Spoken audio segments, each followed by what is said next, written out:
Hey everybody, this is your Right Geek, honorary Man King, and leader of the Awkward Cough Squad, here with another video.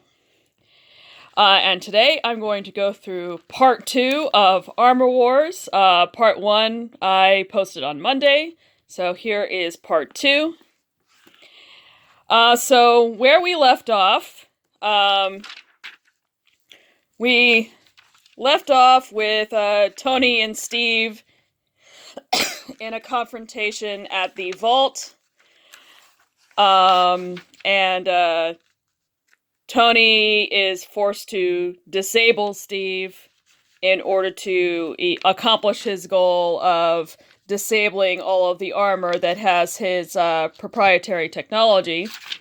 So now we're going to talk about the aftermath of that, which is, again, the West Coast Avengers looking at him and asking, "Okay, Shellhead, no more pussyfooting around. What the bloody blazes is going on?" So then Tony finally takes off his helmet, and he has to be honest with them and explain exactly what's happening. That he is concerned that unapproved people have gotten a hold of his tech and have done things with that tech to harm other people. And so his goal is to disable all of that tech so that it will never again fall into a villain's hands, essentially. So he explains all this to them, finally. And then Hawkeye asks, "But why didn't you tell us this before? Why didn't you ask us for help?" "Simple, Hawk, you might have said yes. My mission has made me a criminal. It almost destroyed my company, and it may still destroy me. I don't want anything like that to happen to you guys." And the West Coast Avengers are saying, "Well, we appreciate that, but we would still like it if you would stop this vendetta. Now." And then they look at each other. And then Tony basically puts on his helmet and nopes back out of there because he's not satisfied. He has to see this through. So this issue basically takes him now to the Soviet Union because the Crimson Dynamo and the Titanium Man have his technology, so he has to figure out how to disable both of them. And let's skip through here.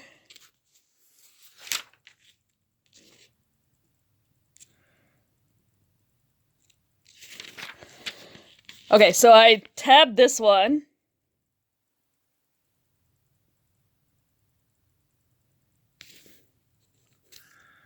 And they're talking about their plan to pursue the Crimson Dynamo and the Titanium Man. And basically what happens is Tony fakes Rhodey out. And he says, "I'm sorry, Jim. Lying to you was the toughest thing I've had to do since this whole mess began. But like it or not, I'm going to have to play this one solo." So he basically pretends like he's going to let Rhodey come with him, but then he fakes him out. And then Jim sees him leave. Probably thinks he's saving my hide, doing me a favor. Gonna get himself killed without me. Serve him right, that sneaky son of a... nuts. Godspeed, Tony. So Tony basically leaves Rhodey behind, because now he's like, nope, I gotta do this one all by my lonesome. Because it's too dangerous, I don't want my friend to get hurt. So he goes to the Soviet Union, and we have this pages and pages long fight between Tony, the Crimson Dynamo, and the Titanium Man.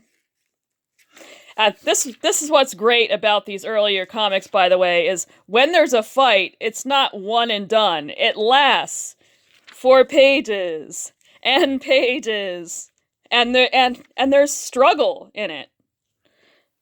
Um,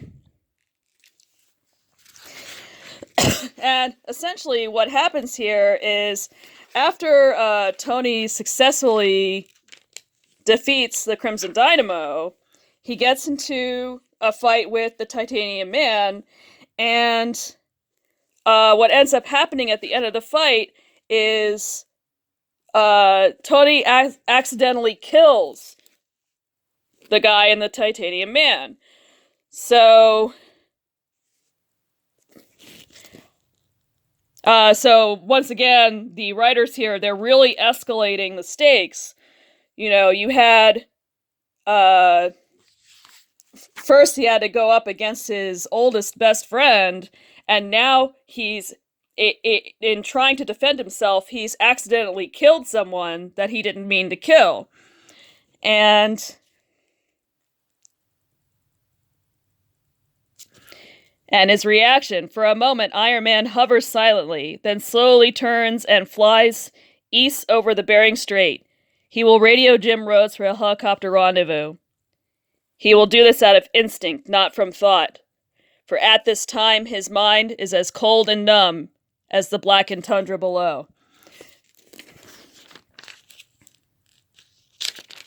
And the consequence of this basically is that the West Coast Avengers asked Tony to hand in his card because even though he didn't mean to kill this person, since he refuses to stop his crusade to keep his tech out of enemy hands, the West Coast Avengers, to protect their own, since the heat is starting to blow back on them, to protect their own reputations, they basically have to kick Tony out. So now Tony has been kicked out of the West Coast Avengers. So once again, we have this, wonderful personal drama between Tony and all of his friends. We have the stakes of the story keep escalating. And it just keeps escalating from here. Because now, now in this next issue, he has to fight with Firepower. And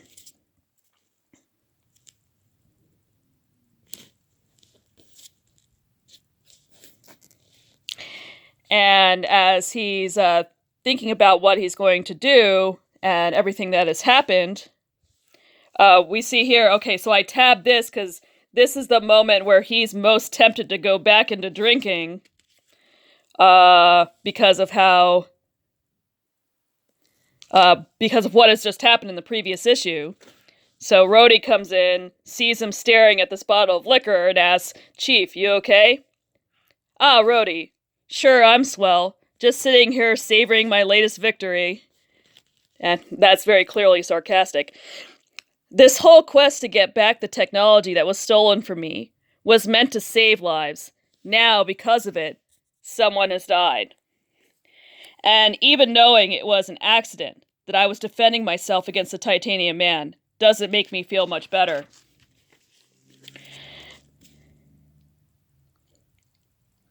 "I have succeeded in destroying the armors that were based on my technology and used for evil purposes, even negated components used by my allies so that they couldn't fall into the wrong hands. But at what cost? As Tony Stark, my company's on the brink and my health is eroding. As Iron Man, I've been kicked out of the Avengers and even had to fire myself as company spokesperson. I'm just realizing the toll this game is taking and how long I'm going to have to pay for it. Come on, Chief. There's still a lot to do, and crawling back into a bottle isn't going to help anything. I know, even though I've never wanted a drink more, I've never needed one less." So once again, we have this reference to his demon in a bottle, but he manages to resist the temptation, even though at the moment that temptation is very strong because of the circumstances that he's in. And then we get up to the confrontation with Firepower.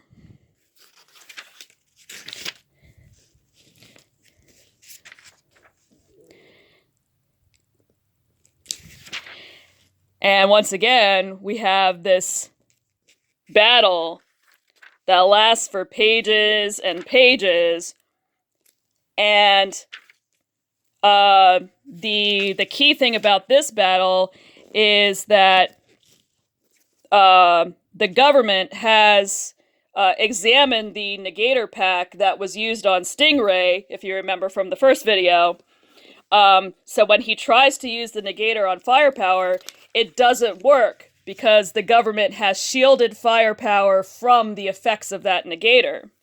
So one thing that's great about the storyline is that Tony is never able to do the same thing twice. He always has to think of new ways to get out of the situation that he's in.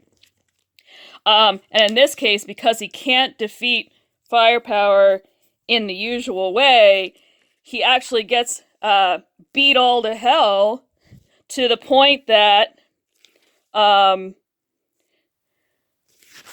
he's basically beaten and bloody, and what he has to do is basically send out his armor to basically misdirect the military folks into thinking that Iron Man is dead. Now, FYI, if I actually know someone on Facebook who was actually reading this when it came out.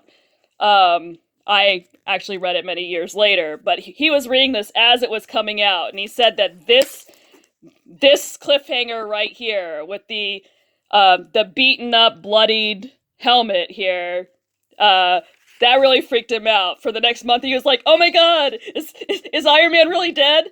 This is a very, very good cliffhanger right here. But it's actually a fake out on Tony's part. By pretending that Iron Man is dead, that once again takes the heat off him.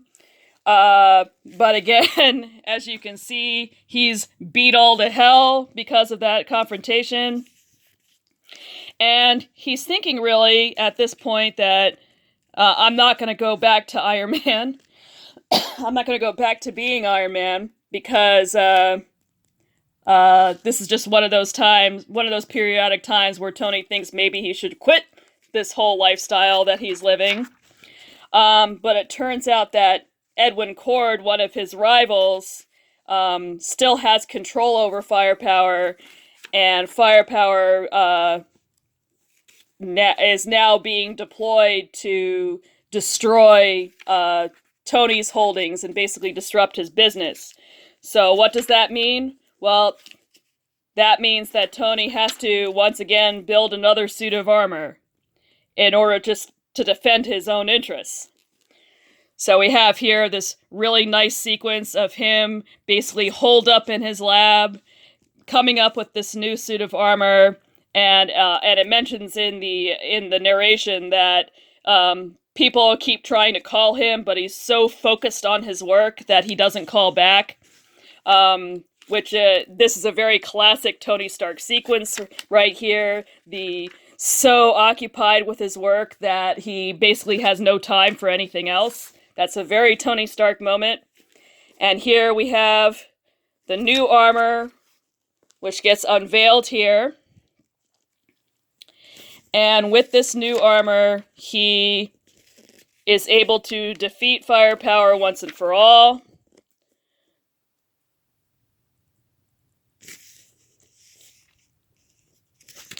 And defuse the nuke that Firepower is holding. And then he realizes that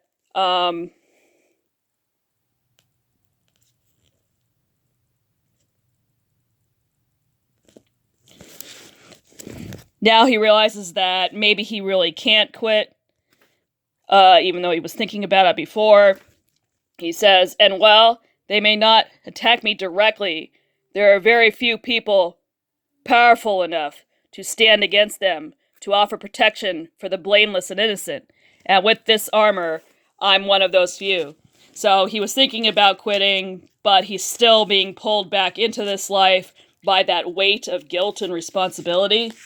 He just can't quite quit, no matter how many times he's tempted to.